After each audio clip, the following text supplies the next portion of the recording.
Okay, so we're on lecture 80. Going to talk about pressure and Pascal's principle. Okay, so you're probably at least vaguely familiar with the concept of pressure. And we'll talk about it a little more detailed when we talk about gases, which will probably be later this week. We'll do a couple of lectures on liquids first. And that's what we're talking about today is liquids. And so, how do liquids differ from solids? Well, for starters, right, liquids will not support shear stress. Right? You can imagine if I have a liquid and I apply equal and opposite forces on the top and the bottom of some arbitrary volume of liquid, right, there's no shear component there, right? However, similar to solids, they are virtually incompressible. Okay? What does that mean? That means that if I have a volume of liquid and if I squeeze on it from every direction, right, that it will not decrease in volume by very much. It's a teeny tiny little bit that it will actually decrease in the volume if I apply a great pressure. Does that make sense? Yeah. Just like solids, right? Solids only have a little bit of give when you try to squish them together, right? It's very small. Gases, we'll come to find, are a lot different than that. But we're not to gases yet. We're talking about liquids now. So let's consider, this is a little tank of water. It's not the greatest picture of a tank of water, but it's a tank of water. The water is filled all the way up to the top here. Okay? And we're going to imagine that we're considering a little volume element inside, okay, that has some area A, right? So the area, I guess I could have written it a little better. On the top and the bottom of this is A. We can even imagine that it's square, even though I drew it kind of rectangular or cuboid looking, right? And the top surface of this will have a force on it from the pressure of all the water above it, right? It's like, I asked one of my younger sons what he thought pressure was, and he said, oh, it's like a brick on top of a brick on top of a brick. And I was like, well, that's actually kind of right, if you think about it, right? So maybe before we talk about the liquid, let's talk about bricks for just a second. So let's say I take a brick that has a surface area of A, right? And I stack it like this. Let's give it some actual dimensions. We'll just call this X, Y, and Z. Okay? So what is the area? And we'll let this be the direction of gravity, right? G. And it's on some surface, right? It's on a table or something, right? So if I orient it like this, right, it has an area. The area that's in contact with the table is equal to X times Z, right? You see that? Yeah. Now, well, actually, you know what I'm going to do? I'm going to make the numbers. I'm going to say this is X. I'll call this 2X. I'm going to call this X. And I'll call this X. So this dimension is twice as long as it is here, but it's equally high, right? You see that? Yeah. So the area of this would be 2X times this X, which would be X squared, right? So 2X squared is the area. If we let the X be equal to 1, that might have been better. Let's let X be 1, right? 1, 1, and that'll just be 2. 2 times 1 is 2, right? Yeah. So the area of this is 2, and let's say it has a mass of m, right? So you know that the force of gravity, right, is going to be m times g, yes? Yes. So the force is big M times g. Well, the pressure is defined as the force divided by the area, okay? And so, in this case, whatever the force is, it's m times g, but if I divide it by the area, that's 2 times 1, that's 2. So this is 1/2 mg, yes? Yes. Now imagine that I orient the brick a little bit different. What if I orient the brick like this? It's going to be hard to draw, but let's see if I can do it. There we go. So here's the two side. This is 1 and this is 1, right? Here's my table now, right? Gravity is still going down. What is the case over here? Well, here, so this is the pressure up here. Down here, now the area, right, is just 1 times 1, right? Yes. And so what's the pressure? But the force is still m times g, which means that the pressure is equal to m times g divided by 1, which is just m times g, right? Yeah. So you can see the pressure here is greater than the pressure is in this case, yes? Yeah. And have you ever seen this trick where people we have this bed of nails. So it's a bunch of nails that are uniformly distributed. There's a lot of them, and it's just nails. And then they'll get up on that bed of nails and lay down on it. Have you ever seen that trick before? Yeah, no, heard of it. But you've heard of it, right? So why is it that that's working, right? Well, because you're distributing the force, the weight of that person's body, over a relatively large area, right? If it was just one nail, how would that turn out? Not pleasant. Not pleasant. Why, right? Because the pressure, right, all that force would be focused into that one little area, the tip of that one nail, right, instead of being distributed over all those little tips. You see? Yeah. So which of these two brick orientations would create more pressure on your hand if you were to replace the table with your hand? This one or this one? That one, the lower one. This would have a lower or higher pressure? No, higher pressure. That's right, have a higher pressure, right? This might hurt a bit. This could bruise, right? Yes. And so that's the whole idea behind pressure as far as the definition of it goes. It's the force divided by the area, okay? All right. I don't know how I forgot that in my lecture notes. Maybe I didn't. Yeah, I just looked at the wrong page. Okay, so now we know what pressure is as far as the definition goes. Now we're going to try to come to understand it a little bit better. And so the first thing I want to do is no longer talk about solids, but talk about liquids. Okay, so regarding the imaginary volume element that we have in here, right? We're going to have a pressure that's due to the weight of the water that's above it, right? So how high is this? This is some distance h, we'll say, from the top of the water. So we have all that water on top of it, right? If you imagine putting a scale and with a bucket, and you fill that bucket up with water, what's the scale going to say? It's going to increase the weight, right, as you add more and more water, because you have more water on top of it, yes? So if you put water on top of your head, you're going to feel the weight of that water. And so this imaginary volume element in the water is going to feel that weight, right? Yeah. So this will create, this is what we're going to call P sub T for P top. That's the pressure from the top, okay? That's the force per unit area, right? Here's the area that it's applied over, so if we want to know the force, right, it would just be PT times A, yes? Yeah. Now,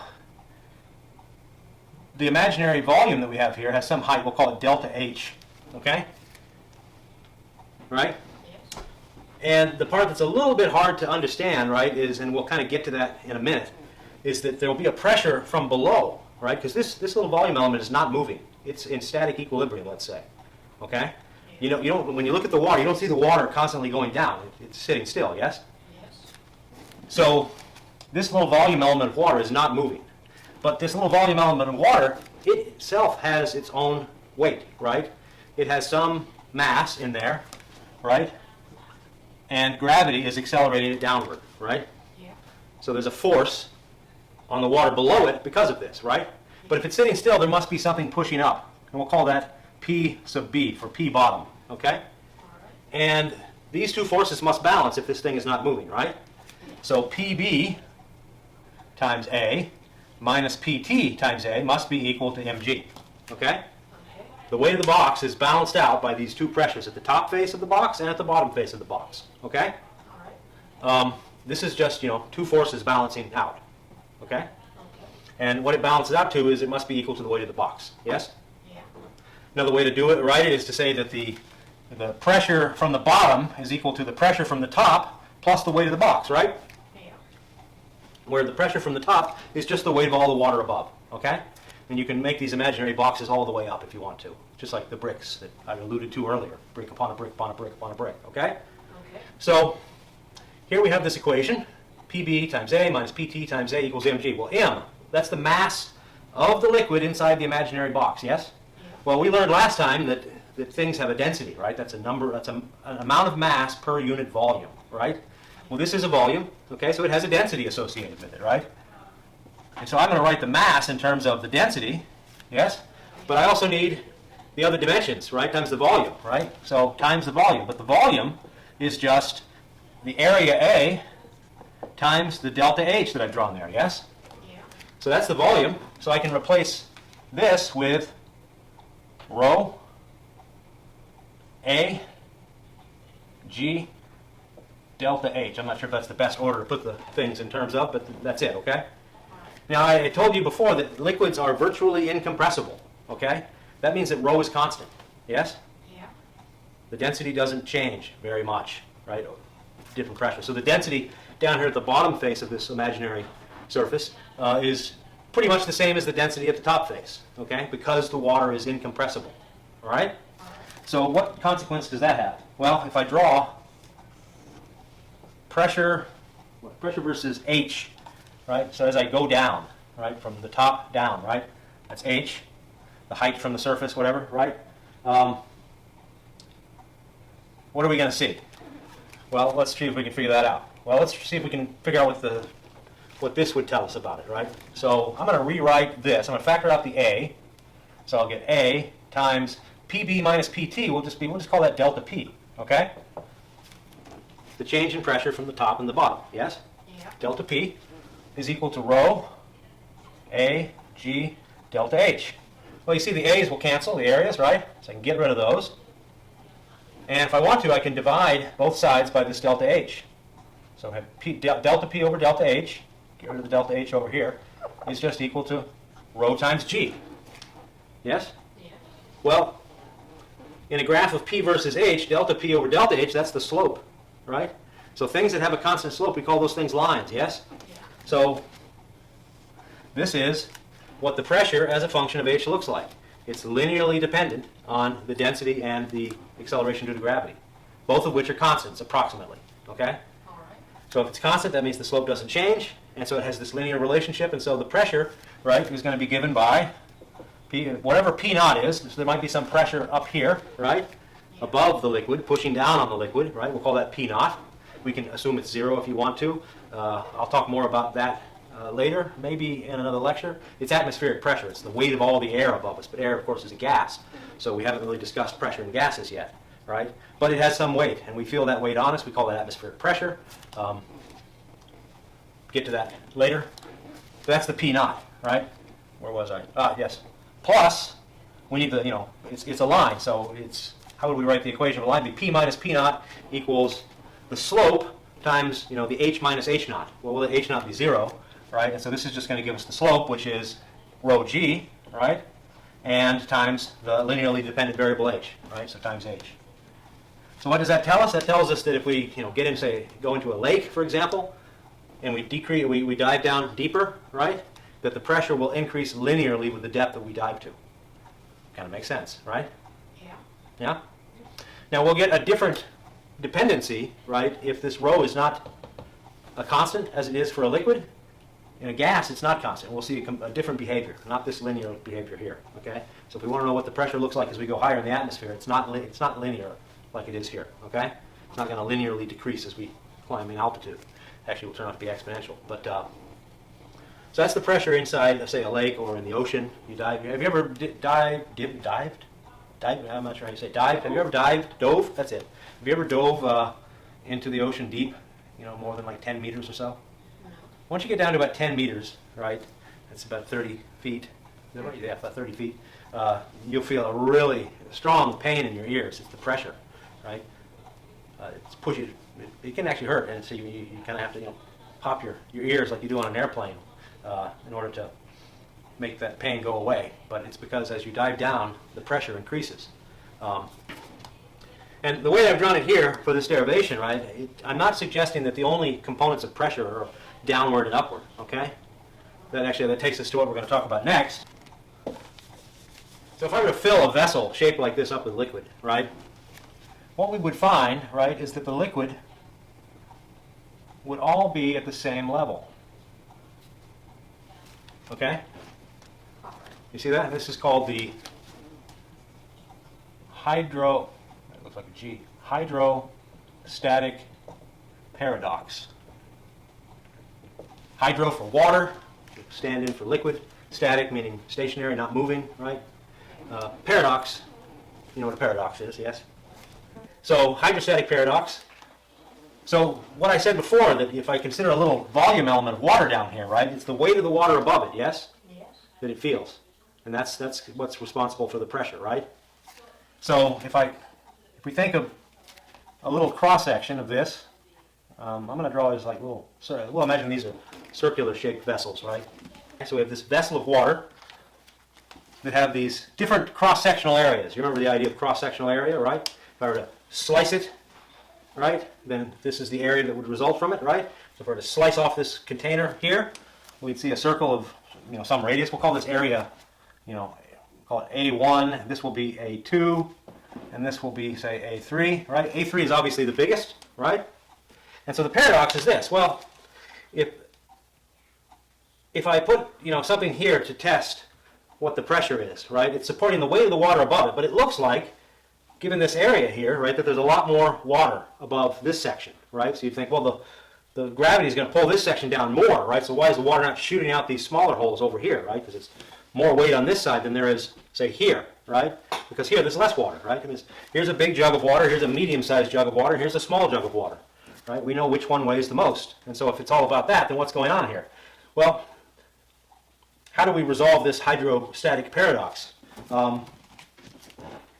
And the resolution to that will be in something called Pascal's principle. Okay, and let me just state it for you because I just got it off of the internet. Pascal's principle says pressure applied to an enclosed liquid is transmitted undiminished to every point in the fluid and to the walls of the container. So let's unpack that and see what that means. Well, actually, maybe we'll just kind of semi-derive it. Okay, so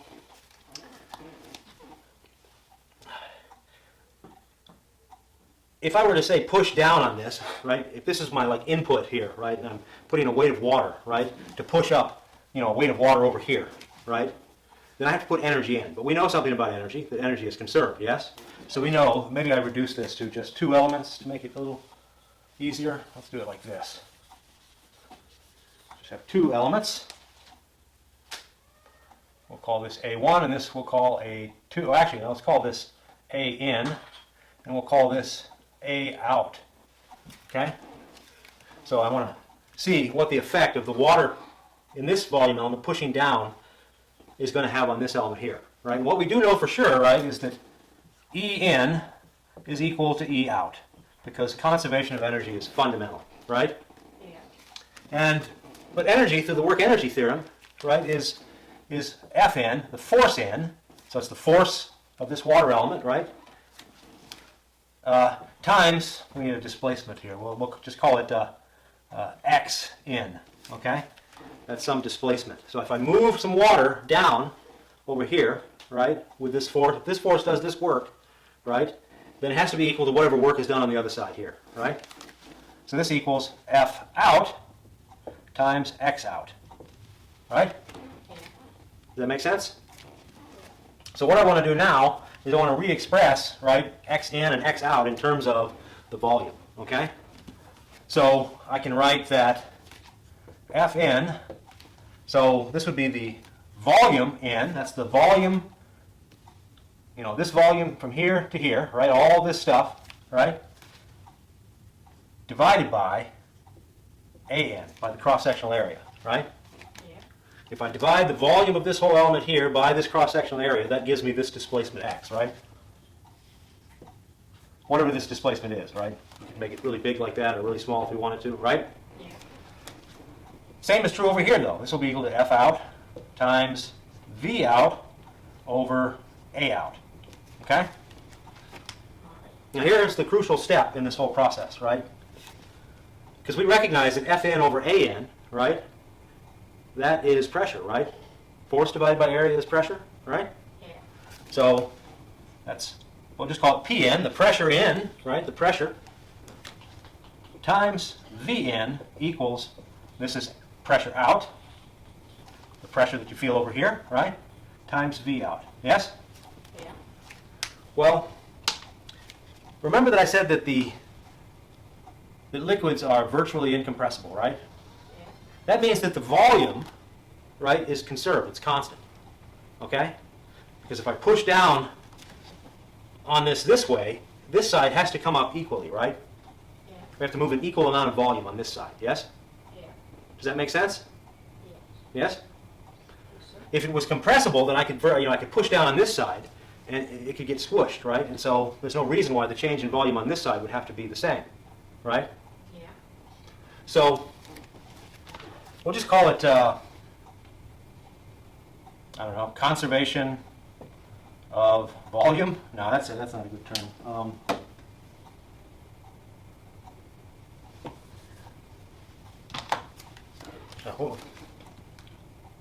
V in equals V out because incompressible. That's a hard word to spell. Pressible. Okay? Liquids are incompressible. Therefore, the V in, the V out are the same, which means that P in equals P out. So the pressure over here from the weight of this volume of water is equal to the pressure over here due to this weight of the volume of the water. Okay?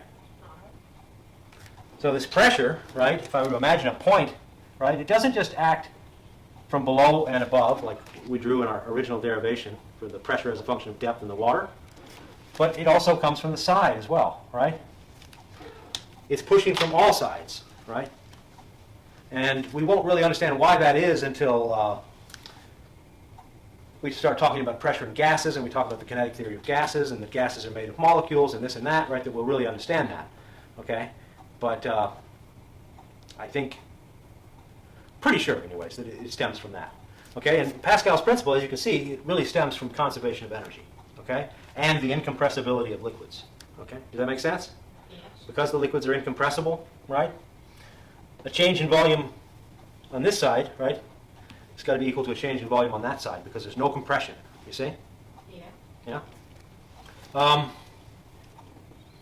So that leads us to kind of the next section here, right, which is the idea of hydraulics. And I can probably leave this up.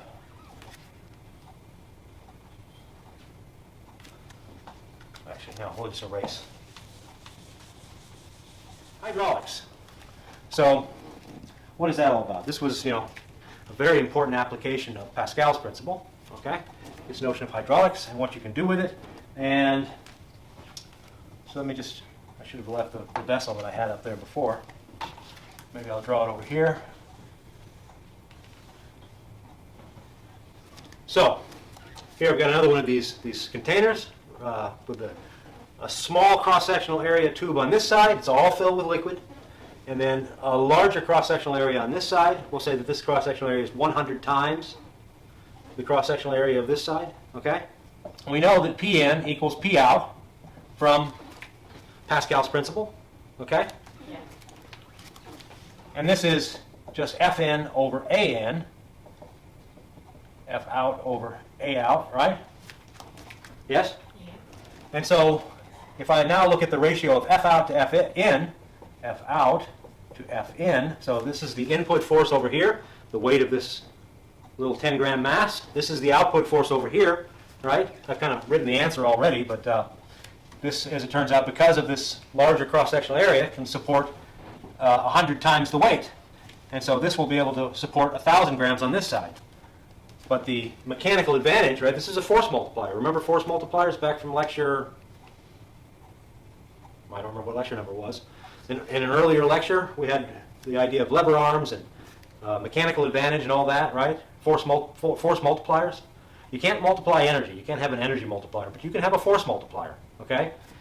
And that's what hydraulics is based on, a force multiplication. And the mechanical advantage that you get from a hydraulic system is, so F out over Fn is A out over An. And so in this case here, it's A out is 100 times A in. This is a mechanical advantage of 100, which means that a force on this side can multiply into a force 100 times as big on this side, so that we can lift 1,000 grams with 10 grams. It could be 10 kilograms would lift 1,000 kilograms. You see? So the force on this side is it's mass times gravity, right? The G, by the way, is supposed to be for grams. Not G is gravity, but how can you tell the difference, right? You could think of it as the gravity for G, and now you've got M, mass times gravity, right? It's fine, and you can just put whatever units you want on there. But yeah, this is a result of Pascal's principle, right? That you get a mechanical advantage, as I've shown here, right? Yeah. So it's just the ratio of the areas, right? A out on the output side, if this is what I'm considering to be my output side, and I'll mention in a moment why that might be the case. And this I call my input side, right? So we call this A in. Well, this would be 100 times A in. But this is A out over here. This is the output area, right? Yeah. So this is how hydraulics work. Right? If you want to lift a really heavy weight, right, you can do that by applying a smaller force, right, and using a force multiplier. Now, what about the distances that things move, right? Now, imagine I'm actually accelerating, pushing this down on this side with some force, maybe a Newton, something like that. I'll get 100 newtons output over here for sure, but the distances that I move, right, are not going to be the same. You might remember that this is also a conservation of energy issue, right? Yeah. So the forces are multiplied, but not the, energy is force times distance, right? So the distances that we move must be different so that the energies are the same, right? So 10 times whatever distance you move on this side has to be equal to 1,000 times whatever distance you move on this side. So if I move 1 meter, right, Yeah. how far did this side move? Well, 10 times 1 is 10, so 1,000 times something must equal 10. That's 1,000 times 1 over 100, right? And so I can show, this is really, from the displacement that you need, or that you get, is related to V in equals V out again, right? And so V in we can write as A in times X in is equal to A out times X out, right? Input-output side, yeah?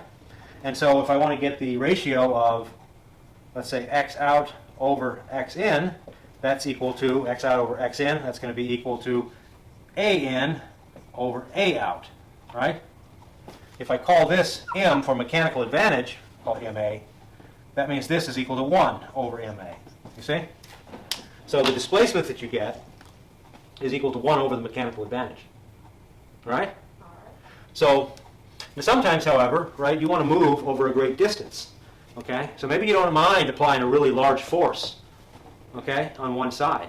So like maybe I want to build a car lift, something to lift a car, 3 or 4 meters above, so that you can walk. Well, I guess 4 meters would be pretty high. Call it 3 meters or 2 meters. I'm not sure. How tall are people? About 2 meters, right? So you probably want it 2.5 meters, right? That's a pretty good distance you have to lift, right? So if you don't have any trouble, if you've got a good air compressor, right, and you don't want to have to move a liquid over a huge distance, right? You could have you could make this your input side, right? Apply a really big force, right? And then you get pretty large motions on this side, right? Yeah. Yeah. But if you've got an insurmountable force that you need to apply, then you want to do it the other way around. You want this to be A in, this to be A out, okay? That's how hydraulics works. If you look at like a tractor that has a lift on the front, right? A shovel, or what do they call it? They call them front end loaders, I think. It's a big shovel in the front, right? Scoop. Yeah. And they can lift high in the air and they can lift heavy weights, right? You'll see these tubes. They look like hoses. Well, they are hoses. They look like water hoses, I was going to say, but they're not. And those are hydraulic hoses, and inside of them is hydraulic fluid. It's just a liquid. It's an oil-like liquid, and that is what is going on. That's how it's working, right? You're moving these things by applying forces. I think for that purpose, it would probably be this way around. You'd have a compressor of some kind that applies pressure to a larger body of hydraulic fluid and result in an output which is very large on the output end. And got those rods that shoot forward, I don't have a good picture of this. If I could draw a nice picture of it, I'd show you. But I don't know what the names of these parts are, but I do know how they work. Okay? All right. So look into hydraulics, and this is the principle behind it. It's just another mechanical advantage kind of thing, okay, based on Pascal's principle, which is based ultimately on conservation of energy and the incompressibility of fluids. Yes? Yeah. So that's pressure. You understand? Remember, unlike forces, right, they are in every direction. Okay? All right. I don't understand the mechanical advantage part very much. Yeah. I mean, algebraically, it's pretty straightforward, right? It's just we start with Pascal's principle that the pressure in is equal to the pressure out, right? Yeah. And replace P in with pressure is just force divided by area, right? Yeah. So we write force in over area in equals force out over area out. That's just P in equals P out, right? Yeah. And then just cross multiply, and you'll get F out over F in is equal to the ratio of A out over A in. So the output force to the input force is in the same proportion as the output area over the input area. So if they're not the same, then you get some force multiplication. You see? Yeah. Just like a lever arm, right? If you go back and you rewatch the lecture on simple machines, right, and how pulleys and things like that work, and what mechanical advantage means, right? It's just the degree to which you multiply the forces from the input side to the output side, okay? Okay. So you have to think of this as a simple machine, right? And where maybe this is the input side, this is the output side, right? Yeah. With the lever, right? What is it for a lever, right? For a lever, you'll have a fulcrum, right? And then you'll have some L out, right? That's this distance here, and then we have L in is this. This is the distance L in, right? That doesn't look like L out. Let me just write it again. L out, right? So the mechanical advantage here, right, is the ratio of L out over L in, right? Or actually the other way around, L in over L out. So I have to lift this side, right, a large distance to move this side a small distance. But I can use a smaller force, right? Yeah. Lever arm, right? Go back and rewatch that lecture, okay? And I think that that should make this start to click in a little bit. But you have to think about it a bit, okay? All right. And that's all I have to say about pressures in liquids. Next time we'll talk about something related to that, Archimedes' principle and the concept of buoyancy, okay?